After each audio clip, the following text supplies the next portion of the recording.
عليكم. طبعا اليوم المحاضرة بتتكلم على موضوعين مهمين. الموضوع الأول معنا بتكلم loses file اللي هو ملفات التي لا تفقد البيانات and loses file format اللي هو تنسيقات الملفات التي لا تفقد البيانات. أول شيء عندنا اللي هو loses compression اللي هو الضغط بدون فقد. يعني أنا أضغط بس ما أفقدش البيانات. تعريفه الضغط بدون فقد هو فئة من الخوارزميات ضغط البيانات التي تسمح بإعادة البيانات الأصلية بشكل مثالي من البيانات المضغوطة. يعني أنا بدي أضغط مثلا ملف أو صورة، أضغطها وأقلل حجمها ومن دون ما أقلل جودتها بكسلاتها. يعني عشان أكسب اللي هو مساحة، يعني يقلل حجم مثلا ملف أو صورة، أقلل حجمها بس ما أفقدش منها. هي يعني مفهوم اللوزز. طبعا عندك هنا يتم استخدام ضغط البيانات بدون فقد في العديد من التطبيقات. على سبيل المثال يتم استخدامه في تنسيق ملف زد اي بي، وعنصر في تقنيات ضغط البيانات الضائعة، يعني في الملفات اللي بتفقد. على سبيل المثال اللي هو معالجة ستيريو مشتركة، سواء مشتركة متوسطة أو جانبية بدون فقد، بواسطة مشفرات وغيرها من برامج ترميز الصوت المفقودة MP3. يعني ايش بيستخدم في الملفات اللي بدناش اياها تنفقد منها. يعني مهم انه البيانات هذه ما تنفقدش. طيب اثنين، يتم استخدام الضغط بدون فقد في الحالات التي يكون فيها من المهم أن تكون البيانات الأصلية وغير المضغوطة مطابقة. يعني لازم تظل البيانات الأصلية فيها، أو عندما تكون الانحرافات عن البيانات الأصلية غير مواتية. من أمثلة نموذجية البرامج القابلة للتنفيذ مثل المستندات النصية وشفرة آلة المصدر. وأيضا تستخدم في بعض تنسيقات ملفات الصورة مثل PNG والجيف، هذه بتكون برضو لوزز. لوزز فايل فورمات. هنجي نروح لتنسيقات الشق الثاني من الموضوع اللي هو لوزز فايل فورمات اللي هو تنسيقات الملفات التي لا تفقد البيانات. هنقول لك سواء كنت تتعامل مع صورة أو موسيقى أو ملفات فيديو، فمن المهم فهم الفرق بين الأنواع المختلفة من التنسيقات. يعني نفهم الجيف لإيش، PNG لإيش، إلى آخره زيك من التنسيقات. ومتى تستخدمها. قد يؤدي استخدام التنسيق الخاطئ إلى إتلاف جودة الملف أو جعل حجم الملف كبيرا دون داعي. يعني أنا مثلا بدي أحفظ صورة، ما احفظهاش بملف اللي هو بياخد مساحة كبيرة. يعني وعندك الرام قديش كل الجهاز تقريبا 8 جيجا، ليش أحمل أنا صورة بحجم كبير؟ ما أحمل ملف بياخدش مساحة كتيرة وبتكون نفس الجودة بتضلها ماشي. لقيتها image file format اللي هو ملفات أو أمثلة على ملفات لا تفقد بيانات في الصور نتكلم. طيب أول شيء تنسيق اللي هو الجيف. طبعا في الجيف اللي هو لا يفقد بيانات، وتستخدم أيضا في الرسوم المتحركة الأنيميشن، وأيضا تدعم الشفافية ترانسبيرنسي، وملفات الصغيرة مثل الرموز البسيطة ورسومات الويب. هذه تستخدم. أما هل لا تستخدم طبعا في الصور الفوتوغرافية عالية الجودة، وأيضا تستخدم في طباعة الصور. تنسيق اللي هو البي ان جي يعني هو اكتر شيء يعني بيحفظوا الصور فيه او الجي بي جي.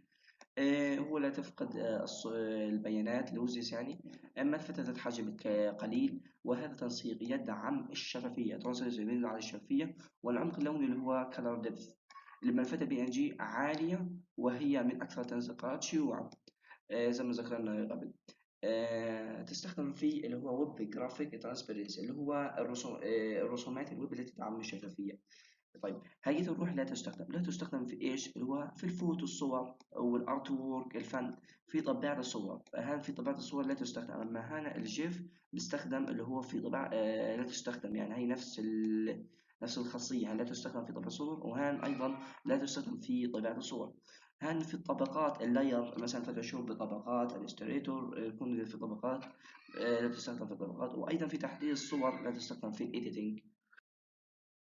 تنسيق اللي هو ملف الثالث تنسيق ملف TIFF أو اختصارا TIF. ملف لوزز لا يفقد البيانات، وهي ملفات ذات جودة عالية وتستخدم في الصور الفوتوغرافية. تمام. وهذا تستخدم في اللي هو هاي كواليتي برنت جرافيك، يعني في طباعة الرسومات عالية الجودة، أو هاي كواليتي سكرين في شاشة اللي هو عالية الجودة. أيضا لا تستخدم اللي هو في الويب جرافيك، ولا تستخدم أيضا في الطباعة إيش اللي هو حجمها كبير. هلقيتها نروح الموضوع الثاني من هذا المحاضرة. طيب، كيفية هو إنتاج مقطع صوتي 7D مع شرح مثال عملي باستخدام الأوديشن. النظر، أول شيء عندك اللي هو ال EOS 7D. إيش هي؟ هي كاميرا مليئة بالتقنيات الجديدة، ولكنها احتفظت باستخدام الكانون للوظائف المخصصة، لزيادة اختيار المصور والتحكم في مجموعة واسعة من خيارات التصوير من خلال 27 وظيفة مخصصة مختلفة و70 عددا مختلفا داخلها. يعني هي عبارة عن كاميرا يعني مطورة عشان اللي هو المصور يلاقي خيار أكتر وينتج بروجكت أحسن بكتير يعني، إضافات وزيادات يعني وتطويرات. عندي تسجيل فيديو باستخدام اللي هو EOS 7D مارك 2. يمكنك تسجيل الصوت أيضا، ويمكنك تغيير مستوى التسجيل وتعطيل الصوت وتمكين مرشح الرياح ومهن الصوت. وكنت تعتقد أن تلك الفتحات الصغيرة موجودة في مقدمة الكاميرا كانت مجرد ميكروفون أنيق لتعزيز الصوت في الفيلم. يعني هذه كلها إضافات وميزات اللي هو الكاميرا 7D. والمقدمة اللي هو الفتحة الصوتية في مقدمة الكاميرا هذه إيش لتعزيز الصوت في الأفلام. هي كيفية إنتاج مقطع صوتي اللي هو 7D. تمام. أول شيء اختر المفتاح اللي هو ليف فيو موف سوتينج إلى اليسار. بعد ما نقلب اليسار أو هنا يمكنك تغيير خيارات قائمة الفيديو فقط عن تسجيل الفيديو. يعني بنعمل هذه الإعدادات اللي بدنا نشرحها الجيت بس لما نعمل هو الفيديو. تمام. وبعدين ما نعمل بعد ما نقلب المفتاح اليسار اللي هو مفتاح ليفل فيو موفينج شوتينج، نضغط على زر القائمة وتظهر بعدين القائمة. وبعدين بعد ما نضغط هذا استخدم زر التحكم السريع للانتقال إلى علامة التويب التصوير، ثم استخدم زر التحكم المتعدد للانتقال إلى القائمة تصوير الرابعة. طيب، بعدين استخدم قرص التحكم السريع للانتقال إلى تسجيل الصوت. هيبدأ نعمل إعدادات الصوت ثم اضغط على تعيين. بعد ما تعمل تعيين تظهر خيارات التسجيل حسب الصوت أو نعمل إعداد الصوت. استخدم زر وحدة التنسيق وحدة التحكم المتعددة أو قرص التحكم السريع لتمييز الوميل اللي هو يدوي، ثم اضغط على ست تعيين. تمام.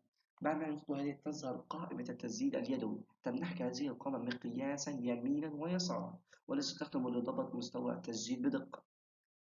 وتسجل العدادات أعلى تصنيف اللي هو الديسيبل وحدة قياس الصوت طبعا، وتستخدم به وتحتفظ به لمدة 3 ثواني. كما أثناء النظر إلى مقياس مستوى الذروة قم بتدوير القرص الرئيسي حتى أعلى صوت مسجل إلى 12 سنة 12 على المقياس. إذا تجاوز الصوت اللي هو الصفر سيتم قطع الصوت لضم مشوشا. يعني إذا الصوت كان صفر شو اسمه اللي هو تجاوز الصوت الصفر حيعتبر مشوشا، يعني حيقطع الصوت. طيب، اضغط على قائمة تطبيق التغييرات. هيا نطبق التغييرات. مستوى التسجيل هو الأمثل للمشهد الذي تقوم بتسجيله. مستوى التسجيل هو الأمثل للمشهد الذي تقوم تسجيله. يعني كل ما حسيت الصوت كل ما زاد جودة. يعني الصوت مهم في الفيديو. يعني مثلا كان صوت واطي يعني بحمسش المشاهد إنه يشوفه. ويتعين عليك إعادة تعيين المستويات عند تسجيل مشهد في بيئة أعلى أو أكثر هدوءا. يعني كل بيئة لها صوت معين. وهيك خلصت المحاضرة اليوم. إن شاء الله تكون أنا قدمت عرض منيح وبس. سلام. طبعا هلقيته راح نطبق اللي هو مثال على الصوت السبعة دي باستخدام برنامج الاوديشن. أول شيء راح أجيب ملف الصوت أو ملف فيديو هو بحوله الاوديشن، بعدين نحط الصوت في منطقة العمل، يعني هيك الصوت هيكون.